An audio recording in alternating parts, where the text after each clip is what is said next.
no way, no way that you could come from my loins. Everyone remembers the Trans Am.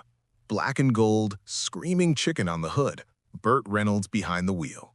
You know exactly where it is right now. Preserved, documented, sold at auction in 2014 for $450,000. Now where's the truck? The other vehicle. The one that opened the film. The one the entire plot was built around. Because without the truck, there's no run, no bet, no movie. The 1974 Kenworth W900A that Cletus Snowman Snow drove across 4 states with 400 cases of contraband course while his partner ran interference in a sports car. 3 of those trucks existed. Every single one is gone. Not auctioned, not preserved. Gone. Sold off after filming, swallowed by the American highway system, driven until they had nothing left to give that almost certainly scrapped. Nobody saved them. The most famous working truck in cinema history got treated like a working truck. That's the story we're telling today. And before we get into it, if you want the full collector-grade breakdown on this truck, the Trans Am, and 20 other Hollywood icons with production specs, provenance, and auction values all in one place, the Hollywood Car Vault Volume 1 is in the description. Now, let's go find Snowman's rig. To understand why the truck mattered, you have to understand why the cargo mattered. In 1977, Coors was not available east of the Mississippi. Not a plot convenience, a genuine legal reality. Coors was cold-filtered, unpasteurized, with no preservatives, which made long-distance shipping nearly impossible without refrigeration infrastructure that didn't yet exist nationwide. Full national distribution didn't come until 1986. In the meantime, the beer had developed a mythical reputation. Gerald Ford brought cases back from Colorado. Jerry Reed allegedly had shipments flown in via the Air Force. Kissinger hauled it back from California. Paul Newman called it the best American beer bar none. It was contraband luxury, and transporting it east in commercial quantities without the proper state permits constituted bootlegging in the legal sense of the word. The W900A wasn't hauling fictional steaks. It was carrying the actual forbidden cargo of the era on a real legal clock. The truck wasn't the sidekick, it was the mission. Hal Needham was a stuntman. When he pitched Smokey and the Bandit, nobody took him seriously. His original plan was a $1 million B-movie with Jerry Reed as the Bandit, until Reynolds read the script, called it one of the worst he'd ever read, and then agreed to star anyway. Reed moved to Snowman, Universal signed on, and 2 days before production started, the studio cut $1 million from the budget. With Reynolds' salary locked at $1 million, Needham had $3.3 million left to make the rest of the film. The song came together the same way. Needham told Reed they needed a theme. Reed had the chorus of Eastbound and Down in his head by the time he got home that night, called his publisher Dick Feller, sang him the hook, and had 2 verses back within a couple of hours. When Reed played it for Needham, Needham stopped him mid-song. Reed offered to rewrite it. Needham told him if he changed a single note, he'd choke him. Fast, cheap, instinctive. That was the culture of this production, including the decision about the truck. Production sourced 3 Kenworth W900A trucks from a Georgia dealership. 2 were 1974 models, identifiable by the standard silver Kenworth grille emblems. The 3rd was a 1973 50th anniversary edition with a gold emblem. All 3 rode on 38-inch sleeper cabs, painted coffee brown with gold trim and Alcoa 10-hole polished aluminum wheels. The trailer was a 48-foot unit built by Hobbs Trailers in Texas, fitted with a Thermo King refrigeration unit that was completely non-operational.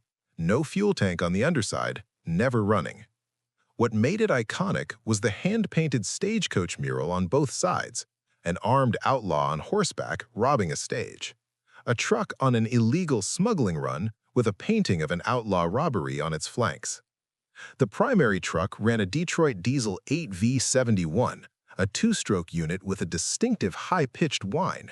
One backup ran a Cummins with a deeper 4-stroke rumble. Sound editors used both depending on the scene. If the truck doesn't always sound the same in the film, Now you know why. Interior cab shots were filmed with the cab rigged to a tow vehicle so Reed could focus on acting. But for every wide shot, every highway run, every frame that built this truck into a character, that was the real W900A at speed on real Georgia roads. And the film's first shot isn't Burt Reynolds, it's the Kenworth. The film premiered at Radio City Music Hall and died. New York didn't connect with it. Universal barely promoted it. Then it opened at drive-ins across the South and caught fire. By the end of its run, $127 million domestic gross against a $4.3 million budget. The second highest grossing film of 1977, behind only Star Wars, beating Close Encounters, beating Bond. CB radio sales jumped 250%. Pontiac moved a record 93,341 Trans Ams. Eastbound and Down spent 16 weeks on the country charts. But the deeper impact was cultural. The W900A in that film wasn't industrial equipment, it was a freedom machine. The trucker was an outlaw operating outside the system. The highway was free territory. The rig was the castle. And that image, seated by 3 coffee-brown Kenworths rolling across Georgia in 1976, rewired how an entire generation thought about the open road. When production wrapped, all 3 W900As were sold back into commercial service. No studio preservation, no collector stepped in. They went back to work as trucks, which is what they were before the cameras arrived. From that point, the trail goes cold almost immediately. The consensus, driven until spent, eventually scrapped. But because no one can confirm that definitively, 3 competing theories have kept the hunt alive for decades. The first is the warehouse fire. 2 of the 3 trucks reportedly destroyed in a storage fire on a Universal lot sometime after filming. Dates and details are inconsistent across sources. No official documentation has surfaced. The second is the Arkansas field. The Speed Channel's American Trucker reported a viewer tip, one original snowman truck sitting in a cornfield since around 1990, weeds up past the air cleaners, still identifiable, somewhere off an Arkansas interstate. Fans investigated. Private investigators were hired. No photograph has ever been produced. No location confirmed. The third is the Florida woods. A supposed survivor sold to a private buyer in Madison, Florida, left to deteriorate until a fallen tree destroyed the trailer. More specific than the Arkansas story, equally unverified. What is confirmed, not one screen-used Kenworth from Smokey and the Bandit has ever been authenticated as surviving. One thing did make it, the mural trailer. It's located at Riverwood Studios in Senoia, Georgia, the same property where The Walking Dead is filmed. It appeared in Season 7, Episode 10 as a background Easter egg. The trailer survived, the trucks didn't. The Bandit's Trans Am is in a collection in South Dakota. Snowman's Kenworth is nowhere. When the originals disappear, the fans build new ones. Tyler Hambrick in Noonan, Georgia, and Bradley Wyke in Taylorville, North Carolina, have both built show-quality, screen-accurate tributes.